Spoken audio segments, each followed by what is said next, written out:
Bismillahirrahmanirrahim. Assalamualaikum warahmatullahi wabarakatuh. Alhamdulillah, wa syukurillah, wassalatu wassalamu ala rasulillah, wa la hawla wa la quwata illa billah. Hari ini kita belajar Ulumul Quran dalam buku tulisan Manna Qattan. Judul bukunya adalah Mabahis fi Ulumil Quran. Pembahasan tentang ilmu Al-Quran. Kita masuk sekarang dalam tema perdebatan dalam Al-Quran. Halaman 468. Di dalam Al-Quran itu ada ayat-ayat yang bercerita tentang perdebatan. Jadi untuk apa berdebat itu? Tujuannya adalah untuk orang yang ingkar, habis itu didebat oleh Allah Subhanahu wa taala. Cuman nanti metode debat Allah dengan metode debatnya manusia itu beda ya. Kalau manusia itu metode debatnya dengan kata-kata kasar, tapi Allah metode debatnya dengan kata-kata lembut tapi sangat menghujam. Sebelum lanjut, jangan lupa subscribe ya. Baik, ini sebagai prolog. Kesombongan seringkali memicu keraguan. Jadi manusia itu biasanya sombong. Setelah sombong dia ragu sendiri. Dan biasanya manusia itu memutarbalikkan fakta hingga kesombongan perlu dihantam dengan hujah. Jadi kesombongan itu perlu dihantam dengan hujah. Cara menghantamnya disebut dengan jidal. Apa itu jidal? Didebat orang tersebut karena kesombongan itu. Biasanya siapa yang sombong? Yang sombong itu adalah orang-orang kafir, orang-orang ingkar yang tidak percaya kepada Allah yang menciptakan langit dan alam semesta, dan tidak percaya kepada Allah yang menciptakan dirinya, lautan, tumbuh-tumbuhan, binatang, dia tidak percaya. Maka Allah debat mereka untuk menghilangkan kesombongan mereka. Itu gunanya jadal atau jidal, atau disebut bahasanya didebat. Lalu Al-Quran membungkam musuh-musuhnya dengan bukti yang nyata. Memperlihatkan bukti itu dalam rangkaian kalimat meyakinkan di dalam Al-Quran, menunjukkan dalil-dalil yang tak terbantahkan, serta bantahan yang sempurna dan sangat jelas. Bicara Al-Quran untuk membantah kesombongan orang. Definisi jadal. Jadal atau jidal boleh dibaca kedua-duanya, dibaca jadala, boleh dibaca jidala, boleh. Adalah negosiasi dalam bentuk pertentangan dan penguasaan dengan maksud untuk mengalahkan musuh. Jadi untuk mengalahkan musuh itu disebut dengan jidal. Terus Allah Subhanahu wa taala di dalam Al-Qur'an menyebut perdebatan sebagai bagian dari tabiat manusia. Jadi manusia itu punya tabiat begitu. Wa kanal insanu aksara syai'in jadala. Dan manusia adalah makhluk yang paling banyak membantah. Jadi karena manusia itu banyak membantah, maka Allah Subhanahu wa taala menurunkan Al-Qur'an, di dalamnya terdapat jidal atau terdapat bantahan orang yang suka membantah. Itu manusia. Lanjut. Allah merintahkan Rasulullah SAW untuk mendebat kaum musyrikin dengan cara baik yang dapat melunakkan tabiat mereka. Jadi memang Al-Quran menyuruh Rasulullah juga untuk mendebat mereka dengan cara yang baik. Perhatikan ayat Al-Quran dalam surah Al-Ankabut, dalam surah An-Nahl dulu. Surah An-Nahl 125. Apa kata Allah? Ud'u ila sabili rabbika bil hikmah wal mau'izatil hasanah wajadilhum billati hiya ahsan. Serulah manusia itu kepada Tuhanmu dengan cara-cara hikmah, dan cara-cara yang bijaksana, atau dengan cara-cara memberikan pelajaran yang baik, atau dengan bantahlah mereka dengan cara yang baik pula. Jadi hikmah itu bagi orang yang mengakui Islam, kemudian mengajarkan juga bagi orang yang mengakui Islam, tapi membantah ini bagi orang yang ingkar terhadap Islam. Ada 3 metode dakwah yang disuruh oleh Allah untuk Nabi Muhammad. Pertama dengan cara hikmah, yang kedua dengan cara membantah, kemudian yang ketiga dengan cara belajar, yang ketiga adalah dengan cara membantah. Surah An-Nahl 125. Di surat yang lain, surah Al-Ankabut yang 46, Allah berkata, dan janganlah kamu mendebat ahli kitab, melainkan dengan cara yang paling baik, kecuali dengan orang-orang yang zalim di antara mereka. Jadi disuruh kita untuk mendebat ahli kitab. Siapa ahli kitab itu? Ahli kitab itu adalah orang Yahudi dan orang Nasrani yang dahulu pernah diturunkan kepada mereka Taurat, Zabur, dan Injil. Nah, mereka kan suka memutarbalikkan fakta tuh. Nah, didebatlah oleh Al-Quran tapi dengan cara yang baik, cara mendebat mereka. Ini yang betul menurut Al-Quran. Metode debat dalam Al-Quran. Ini yang paling penting ya. Yang paling penting kita pelajari di sini metode Al-Quran dalam mendebat orang yang ingkar.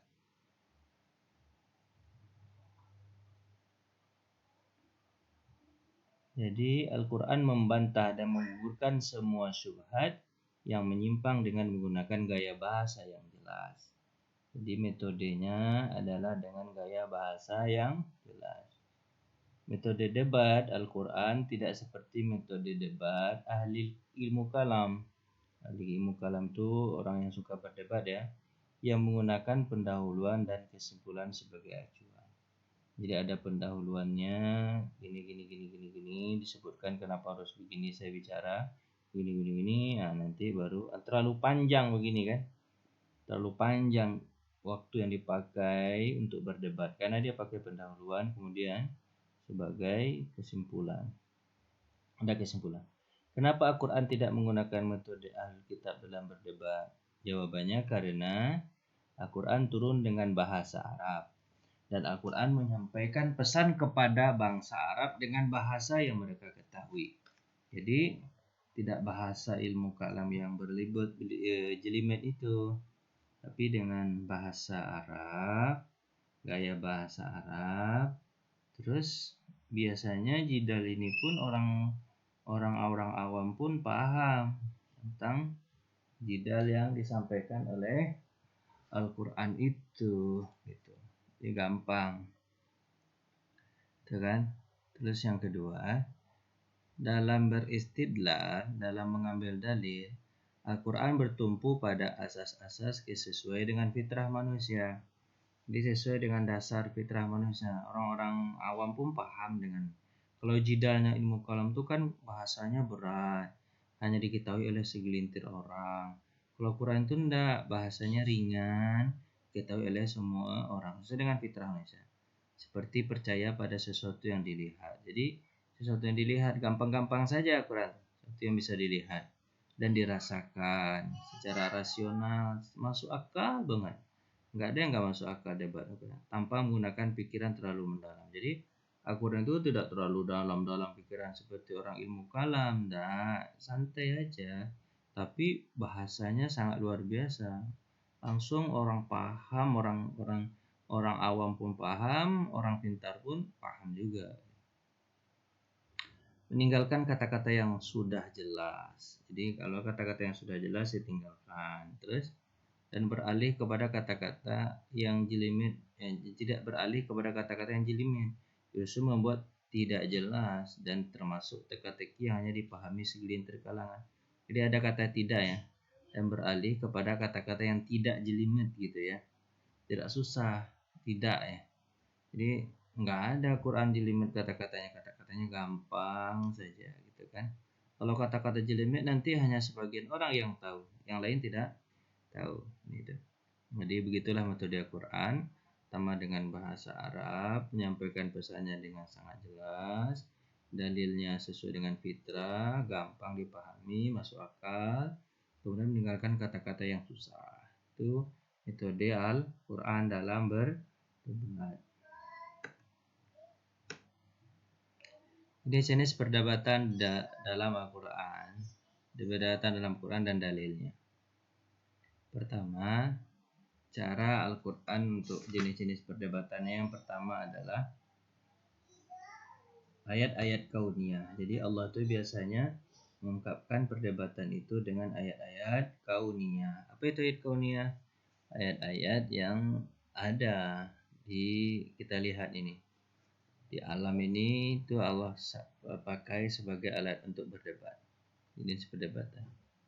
Jadi ayat-ayat kauniyah yang disebut dalam Quran bersamaan dengan pemikiran dan renungan untuk jadikan dalil tentang dasar akidah. Seperti penegasan Allah. Jadi dipakai alam ini untuk sebagai alat berdebat. Ini ayat Al-Qurannya.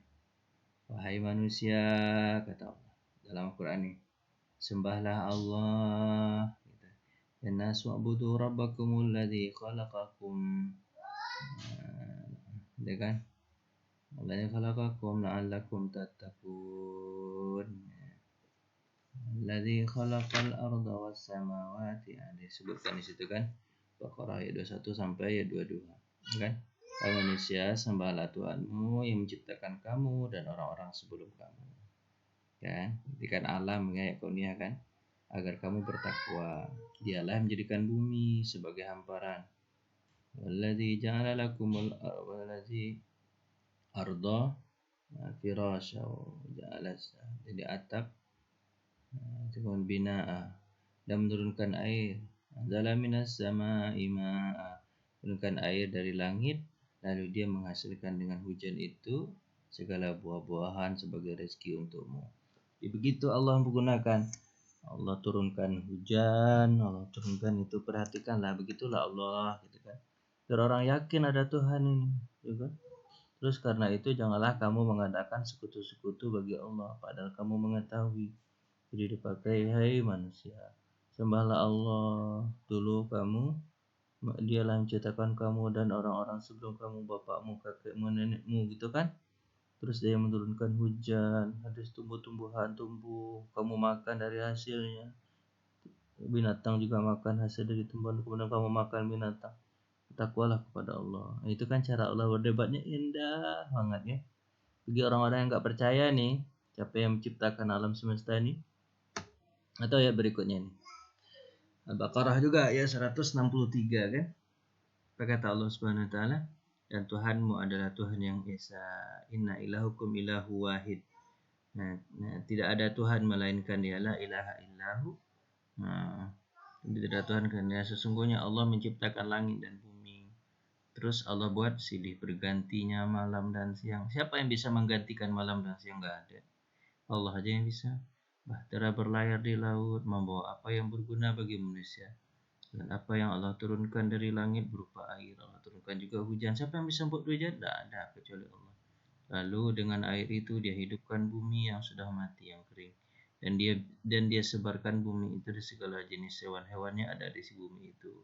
Siapa yang menciptakan hewan itu? Ada-ada aja kan, berarti Allah yang menciptakan. Dan pengisaran angin dan awan yang dikendalikan antara langit dan bumi. Jadi ada angin, ada awan. Siapa yang menciptakan angin, siapa yang menciptakan awan? Jawabannya pasti Allah lah. Sesungguhnya terdapat tanda-tanda keesanan kebesaran Allah bagi kaum yang memikirkan. Nah, beginilah cara Allah ya mendebat orang itu dengan ayat-ayat kauniyah. Ayat yang kelihatan saja dan ini tidak bisa dijawab. Siapa yang menciptakan langit bumi alam semesta ini? Nggak bisa, kecuali hanya satu kata Allah. Karena kita nggak pernah melihat ada orang yang bisa menciptakan udara, bisa menciptakan air, bisa menciptakan. Nggak ada kita pernah lihat orang sehebat apapun orang, nggak ada. Siapa dia? Ya kalau seandainya, dia dulu yang pernah menciptakan duit, sekarang dia sudah mati. Kalau dia sudah mati berarti nggak ada lagi air hujan, nggak ada lagi keteraturan siang dan malam. Nggak ada, orang dari dulu nggak ada. Nggak ada, bukti ilmiahnya mana? Makanya kemarin kalau kita belajar bahwa Al-Quran itu ngomong perkataan Allah Subhanahu wa taala, ya betul perkataan Allah. Kenapa? Al-Quran itu gak ada yang bisa menulis. Maksudnya menulis bahasa Arab, bukan menulis bahasa Arabnya ya. Isinya yang terkandung di dalamnya itu. Gak ada orang yang tahu. kecuali yang bisa menjelaskan ini, perkataan ini tidak lain adalah perkataan Allah Subhanahu wa taala. Maka yakinlah dengan agama ini. Agama ini benar dengan panduan Al-Qur'annya. Itulah makanya Al-Qur'an itu disebut mukjizat dulu sampai sekarang pun Al-Qur'an mukjizat. Kalau mukjizat orang-orang dahulu tuh nabi-nabi dahulu tuh tongkat. Sekarang mukjizatnya adalah bukan tongkat, bukan alam, tapi mukjizatnya apa? Pikiran. Nah, begitulah ya jenis-jenis pendapatan Al-Qur'an dan dalilnya. Lanjut. Ayat-ayat disebut sebagai ini. Yang kedua jenisnya adalah ayat-ayat disebut Allah sebagai bantahan terhadap para lawan dan memaksa para pembangkang. Nah, jenis kedua ini memiliki beberapa bentuk. Jadi ayat-ayat nih. Jadi tadi ayat-ayat kauniyah, sekarang ayat-ayat kauliyah dengan kata-kata ayat-ayat kauliyah. Tapi orang itu jadi diam saja ayat-ayat yang disebutkan Allah. Contoh Al-Quran. Tapi ini diuraikan panjang nanti nih ya. A, B, C, D, E ini uraian panjang nanti pakai ayat Al-Quran ya. Diuraian panjang. Tapi kita sebutkan dulu satu-satunya. Pertama, menegaskan hal-hal yang diterima oleh lawan dan juga akal dalam bentuk pertanyaan. Hingga lawan bicara mengakui apa yang diingkari. Seperti istidlal, adanya makhluk menunjukkan adanya khalik. Jadi, hal-hal yang diterima oleh lawan dan juga akal dalam bentuk pertanyaan. Jadi ayat-ayat Quran itu bentuknya pertanyaan. Bentuk pertanyaan. Nanti kita akan panjang-panjang lebar bentuk pertanyaan. Pertanyaan itu tapi nggak bisa dijawab hingga lawan bicara itu mengakui dia. Seperti istilah adanya makhluk. Kalau ada makhluk pasti ada yang menciptakan. Kalau ada yang diciptakan pasti ada yang menciptakan. Pernah nggak kita tahu ada orang yang bisa membuat orang? Nggak ada kan? Yang ada itu adalah orang diciptakan oleh Khalik Allah Subhanahu Ta'ala yang tak kelihatan sekarang, tapi nanti kita akan kelihatan di surga. Yang kedua, ayat-ayat Al-Quran itu berupa gimana? Istidlal dengan mabda. Asal mula kejadian menetapkan adanya ma'ad atau hari kebangkitan. Jadi ada asal mula manusia dijelaskan Allah di dalam Al-Quran begini begitu gitu ya. Lanjutnya adalah membatalkan pernyataan lawan dengan membuktikan kebenaran kebalikan. Jadi pernyataan lawan itu dibatalkan dengan kebenaran, tapi dibalik itu. Jadi kita akan belajar lebih rinci nih ya. Terus pakai contoh, kalau nggak pakai contoh nggak paham ya. Yang berikutnya D, menghimpun dan merinci sesuatu dengan cara menentukan ciri-cirinya. Selanjutnya membantah bahwa salah satu di antara ciri tersebut menjadi alasan hukum. Jadi menghimpun nih di sesuatu dengan cara menentukan ciri-cirinya, selanjutnya membantah bahwa salah satu di antara ciri tersebut menjadi alasan hukum. Kemudian E, membungkam lawan dengan membantah argumennya dengan menjelaskan bahwa konsekuensinya dari pernyataan adalah pernyataan sesuatu yang sama sekali tidak diakui oleh seseorang. Jadi kita juga ini akan belajar pakai contoh-contohnya ya. Kalau pakai contoh-contohnya, insya Allah kalian nanti akan lebih paham. Nanti baru kita masuk. Nah, tapi saya rasa untuk ini ya pertemuan kali ini singkat ini aja dulu. Insya Allah nanti kita lanjutkan. Ini kita akan bahas nanti di pertemuan berikutnya. Terima kasih ya atas perhatian. Mohon maaf atas segala kekurangan. Kita tutup dengan baca hamdalah. Alhamdulillahirabbil alamin. Assalamualaikum warahmatullahi wabarakatuh.